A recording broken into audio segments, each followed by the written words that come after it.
Welcome to One Interview by Night, a new podcast from One World by Night. And if you're asking what One World by Night is, it is a international organization of World of Darkness LARPs. I believe we have games in the United States, Canada, and Brazil. I am the marketing coordinator for One World by Night. I'm Sheryl Westleigh, and we have two of my sub-coordinators with me for tonight's inaugural episode. Do you want to introduce yourselves?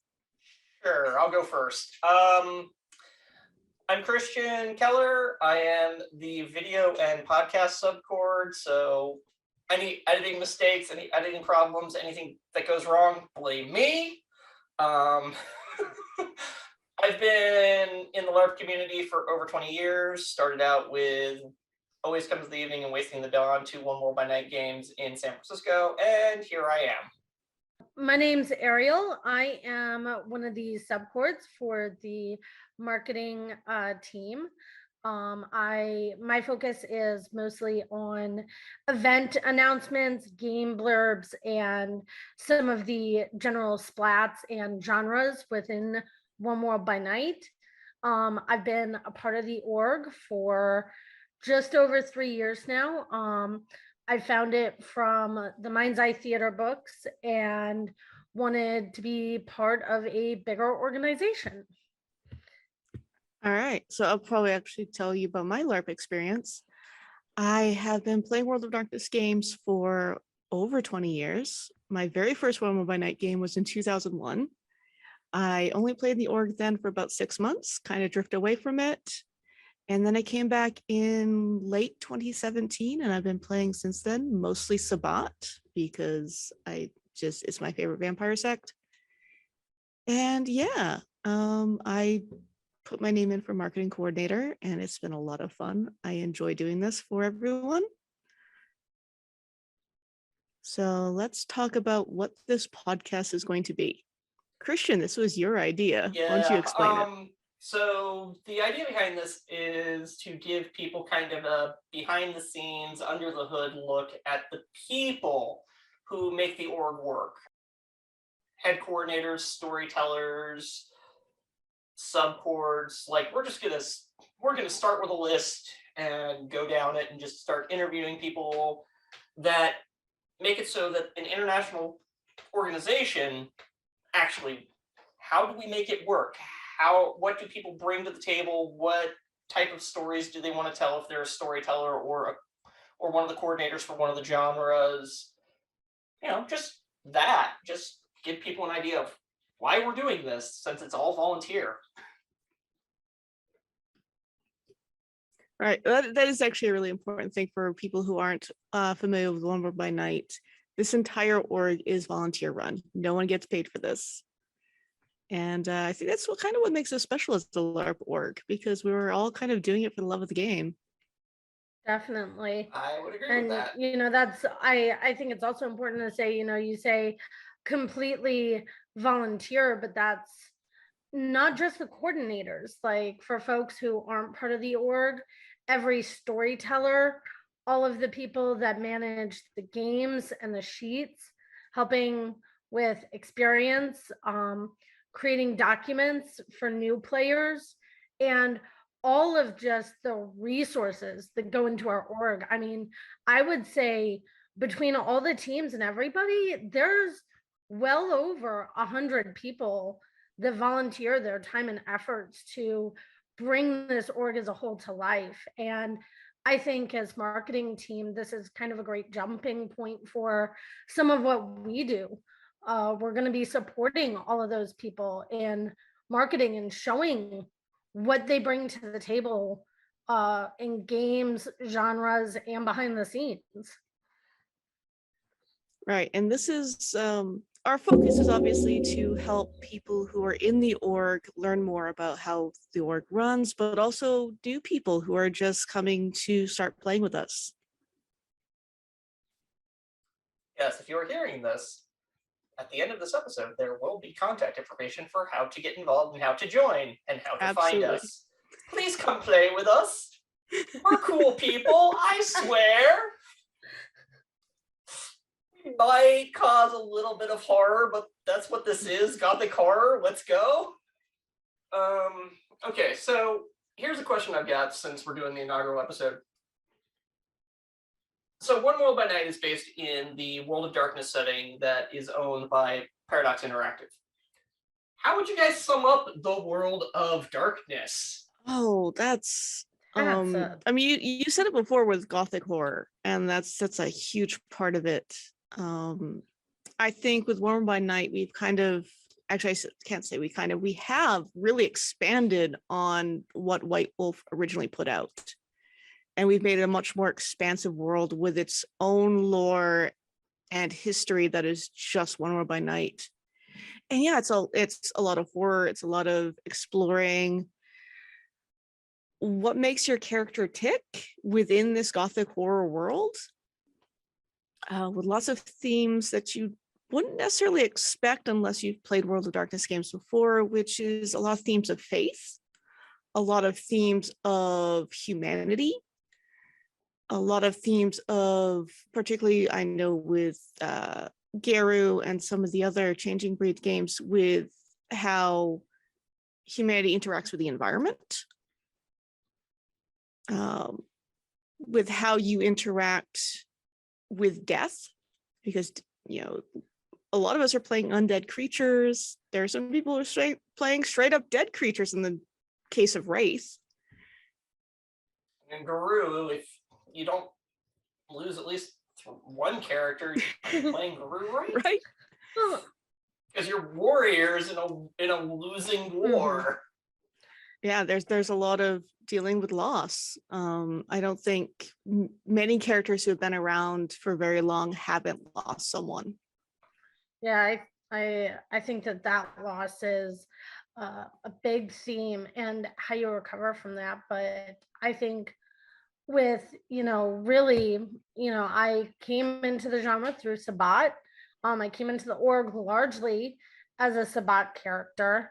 And through the first couple of years of playing my character, I think coming to grips with what kind of monster you are willing to become versus maybe what your sect or what your inner group of characters that you're interacting with expect or want you to be. It's really that struggle between maybe which horror do you accept and where do you spiritually or emotionally draw the line. And it is a really great story, kind of that fall from humanity to path of enlightenment, or struggling to maintain your humanity in a really inhumane, dark and twisted world. Yeah, there's a lot of exploring of morality and philosophy that you don't necessarily expect when you first start playing, because you're going in playing, oh, I'm going to play a vampire. Particularly me and Arielle, because we play vampire. Oh, we're going to play a vampire. We're evil creatures of the night, all of that. And then you're realizing, what is my moral compass here? And I have to develop my character's own moral compass. And how does this fit in with the society that they're in? Whereas I'm a Guru main, so Werewolf the Apocalypse is my bread and butter. So it's more like, what choices are you willing to make to win? Like, who are you willing to sacrifice to save reality? And it gets deep. This happens some in Sabbat. I know it's bigger thing in the Camarilla games, but also political maneuvering. And people enjoy that that intrigue aspect of court, of Well, and I think that's not just in Camarilla, though. No, it happens across the genres, but I think the Camarilla, attracts the people who really want to sink their teeth into politics. Definitely. Oh yeah, I mean, you get some Shadow Lords in there. Yeah, it's politics all the way. Absolutely.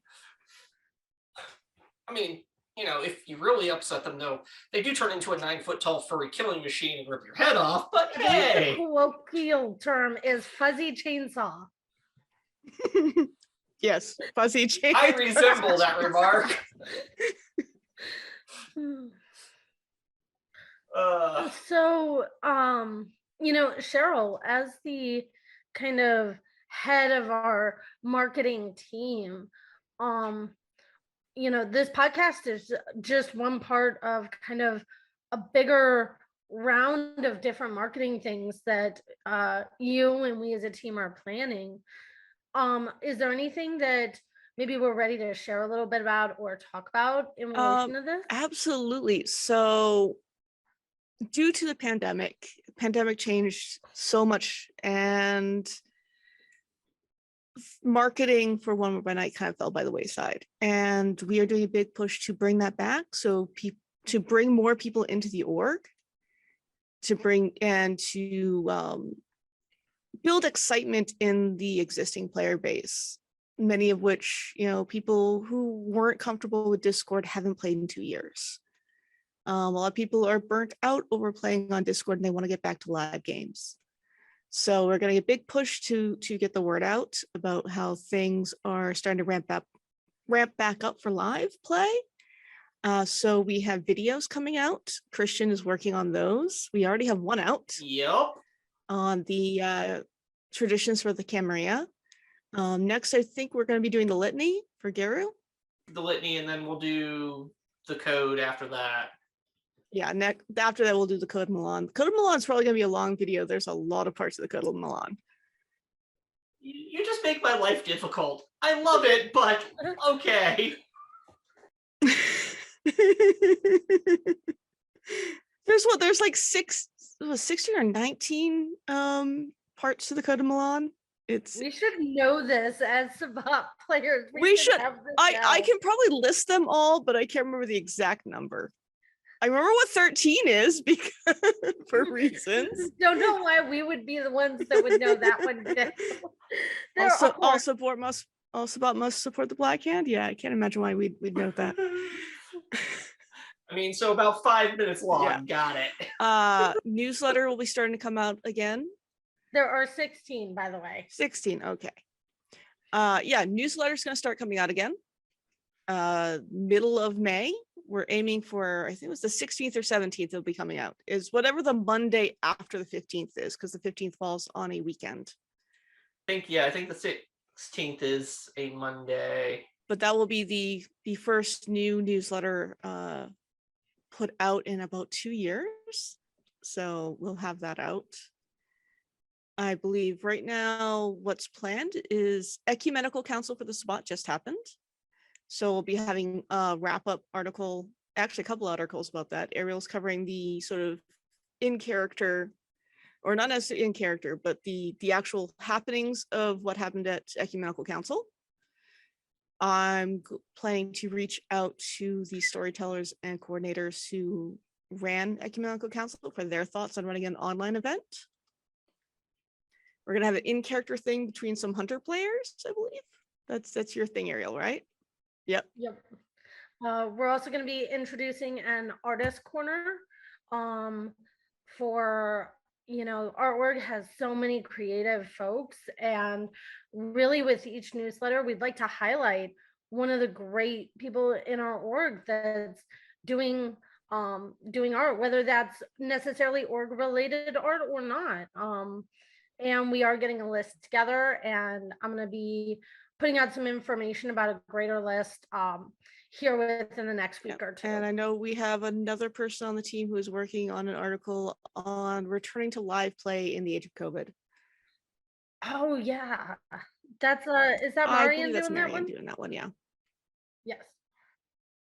And then we've also got the casting call for the short films that we want to put together, which I've got, and somebody's gonna have to go and edit because my dyslexia is kicking my butt again. But yeah, so we've got plans. We do. For the things we've already started, also, we took over the One World by Night Discord relay server from the original creator of it. He's still on as an admin.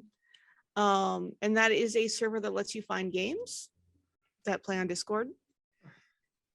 And that is, we made it as useful a resource as we can. Yes, And it's also a resource that is going to be regularly maintained and updated. So if you're a new game in the org or a satellite game, or you have a Discord and you don't see it listed, please reach out to us because it is not intentional and we would be glad to get you added and set up. Absolutely. I know we're probably missing quite a few games and we're trying to get them all, especially if you're from any of the smaller genres. It's been hard to track down the servers for the smaller genres. Okay, so Sheryl, you'll be the host for this one when we start interviewing people, but I've got another question for both of you, and then I'll answer it myself. Who are you playing right now? All right. So my main PC, and it's actually the only real active PC I have right now. I have 4 total. 2 are shelved completely. One is sort of inactive, but still around. And the other is my main PC, which is Avery Hunter. She's Sabbat Bruja Antitribu, who is an emissary for the Black Hand, which means that she is sort of one of the Black Hand's diplomats. As strange as that is, considering that she's impact diplomacy is a thing. Yeah, she's absolutely impact diplomacy. Oh, that's great. My other semi-active character right now is also Sabbat. They are a Zemitzi in the Children of the Draken, and they're an absolutely terrible hedonistic predator who turned another character into a cat boy. Okay, Arielle? Okay, so I have 3 characters that I kind of play. My main by far is Arasu Devereaux. She is a Lasombra in the Sabbat, and the sort of co-emissary of the Black Hand, along with Avery. Avery is the punchy one. Arisu is the semi-calm, talky one. I pretend that's true. She can pretend to be calm for a little while. She has better manners. We'll put it that way. Etiquette is the thing that she has on sheet, yes. It's not a thing I have on my sheet. And it is so great. We played good cop, bad cop so well. The second character I have is also Sabbat. She is a Serpent of the Light. Her name is Eden Kincaid, and she is the absolute opposite end of the spectrum from Arisu. She is a hardcore loyalist, and hates traveling. So if you want to find her, you have to go down to Texas. And my third character, which is kind of a backup or once in a while character, is I have a Hollow Mage that I play in Bridgeport, Broken City. Her name is Akuji Nix, and she's a DJ that goes by Valkyrie.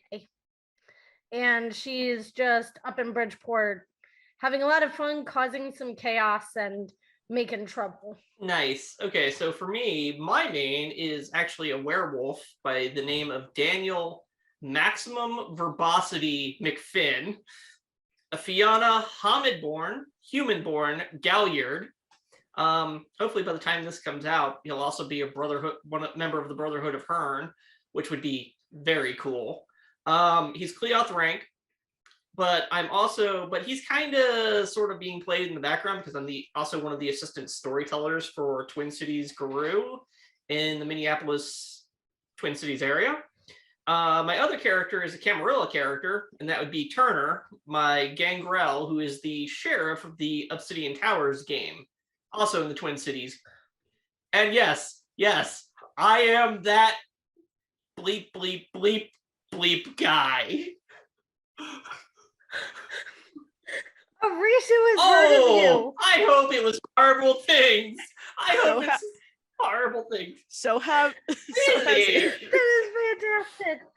I mean, oh my god, that is I figure some fantastic. people would start hearing him when he survived a lightning cannon to the face. Now you have me all sorts of curious. Nope. If you would like to know, you are more than welcome to ask in That's character. fair. That's fair. But you have to come ask us a pot black hand member. I mean, I'd roll that scene. I'd play that Oh, scene yeah. 100%. Turner's a gangrel scholar at heart. Let's go. Wait, somebody find Oh. Beckett. Fun Yeah, story yeah. about that. In the tabletop game that I created this character around, he's actually the grandchild of Beckett. But for the One World by Night, due to all the restrictions and everything, I was just like, nah, not this time. But he was originally supposed to be just a Nodus scholar in the tabletop game, and he was the grandchild of Beckett.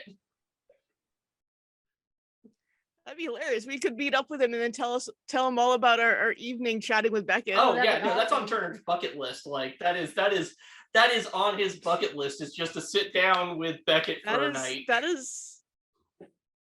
Yeah, no, that's a thing that I did. And we ended up not talking about Nodism, but ended up talking about Arthurian legends. That was pretty great. Yeah, it was fun. The Gangrel coordinator had so nice. much fun with that. Hopefully I'll get to something like that one day. But yeah, no, Turner's fun. Like they can't, like the prince can't figure out how to give him status because he's just that much of a jerk. But he's good at his job. He finds problems and fixes them with not breaching the masquerade, which is actually really hard. But they can't figure out how to give him status because he's a tactless jerk. That is a great dilemma. Yeah. I mean, yeah. That is effective. I've got the Feared from Sheriff and Dauntless right now, and that's it. Besides Acknowledged, of course.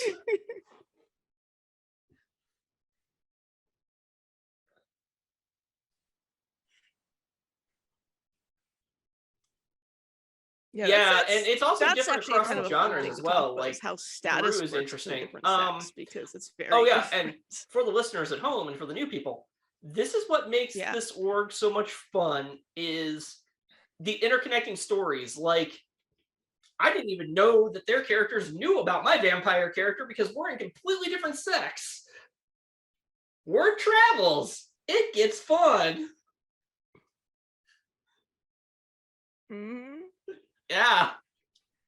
Word does travel. Word does travel when you occasionally interact with Cameroonian Yeah, well, vampires. and I think that's something great to bring up. Like, within this org, there are occasionally times where you're gonna cross sect lines, and even to an extent, if you want to, genre lines. Like, I think with the Treaty of Fire, very much a thing in the org.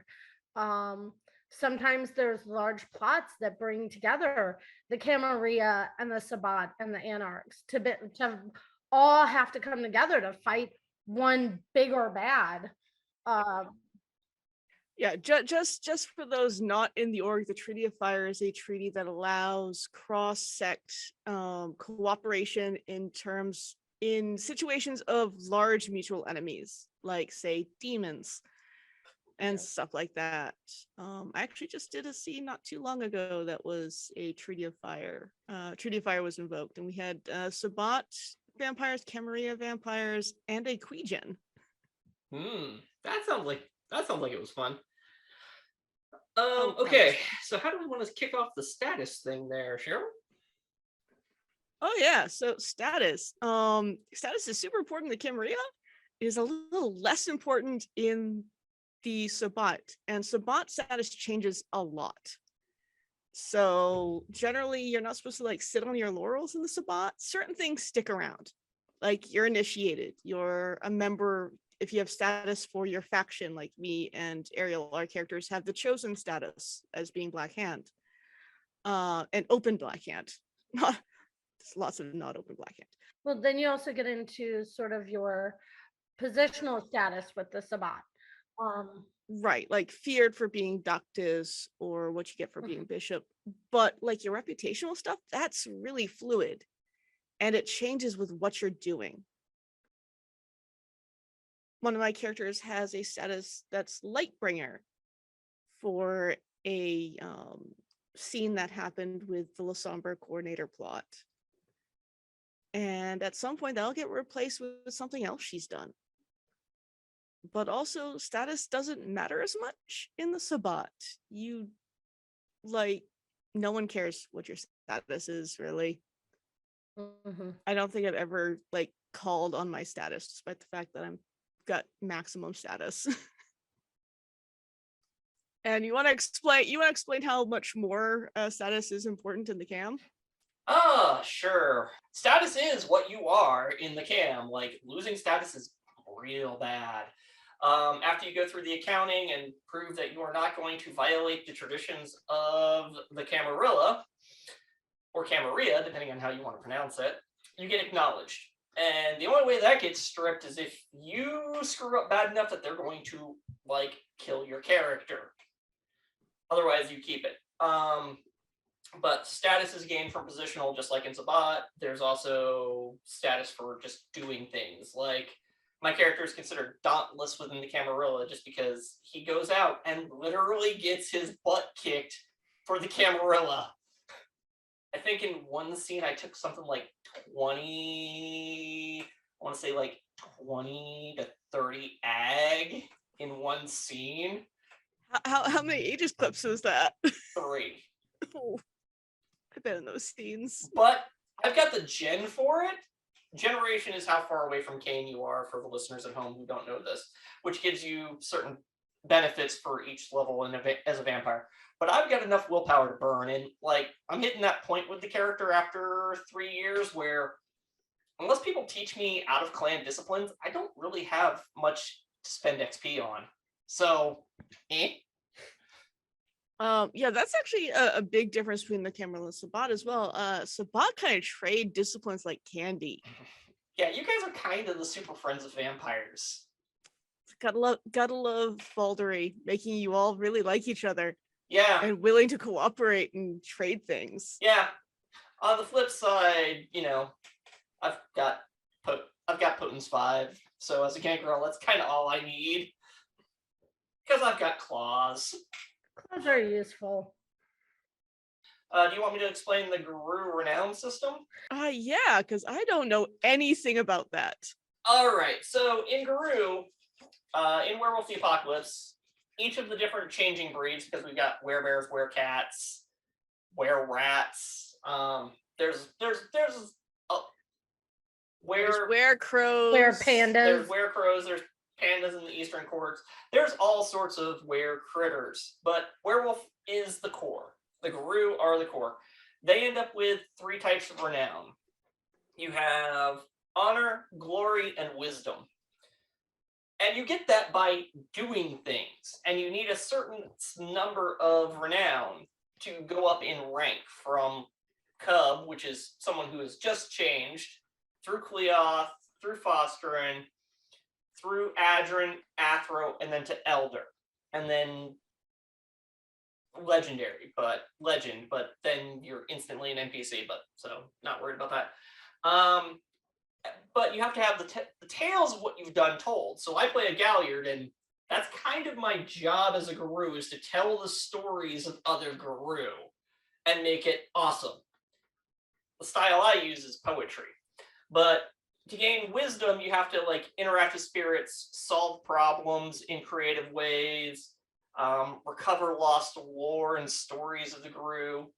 Honor is basically being an honorable individual, standing duties for the local sept, which is the local collection of Guru, competing in honorable challenges, things like that. Glory, that's basically the Pez of the Guru world. It's literally go out and beat on the bad guys. And if you do it in the right way, you can get a lot of glory. Like if you go into a fight and you and nobody else, like you go in, you kick the bad guy's butt and nobody gets hurt, that's a lot of glory right there, because you did something pretty impressive. But that's pretty much the renown in a nutshell. I don't really know the other systems of, I guess we call it prestation for the other genres. I think Yeah, I don't really either. But that's why we're going to be, interviewing other coordinators. For example, we'll eventually, interview the changeling coordinator, and she can tell us about how that works and in the mage changeling. coordinator, because I don't think mage has a prestation system so much. They have they have a form of recognition.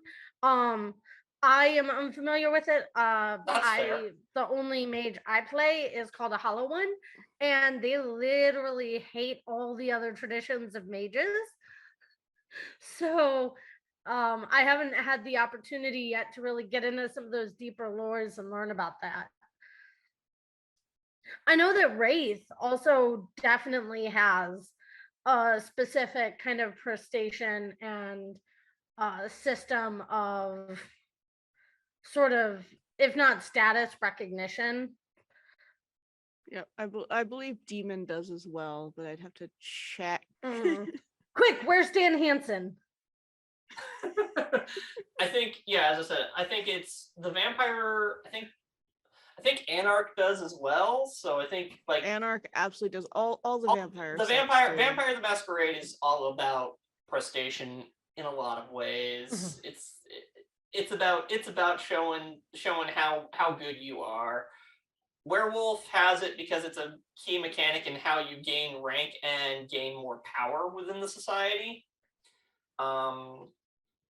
Wraith has it. Demon has it. Changeling is wonky. I think it sort of has it. Everything about Changeling is wonky, which is kind of the beauty of Changeling. Yeah, no. That's I think true. the Fae more than because I know there's the Fae, the Seelie and Unseelie chords, and then there's the rest of Changeling. Yeah. So I know the Fae side has it. I have no idea about the rest of the Changeling. Yeah, I think I know the Fae do because as I said, I play Atheana, which we have to interact with the Fae as Guru. So that's kind of our shtick. I think Hunter does, but it's limited to factions. Yeah, I'm pretty sure it's within different Hunter factions that it happens. Yeah. Don't quote me on that. I don't know. I've never played Hunter in the org, and it's been a while since I played Hunter tabletop, so I only played the Xbox games. But they were awesome games, so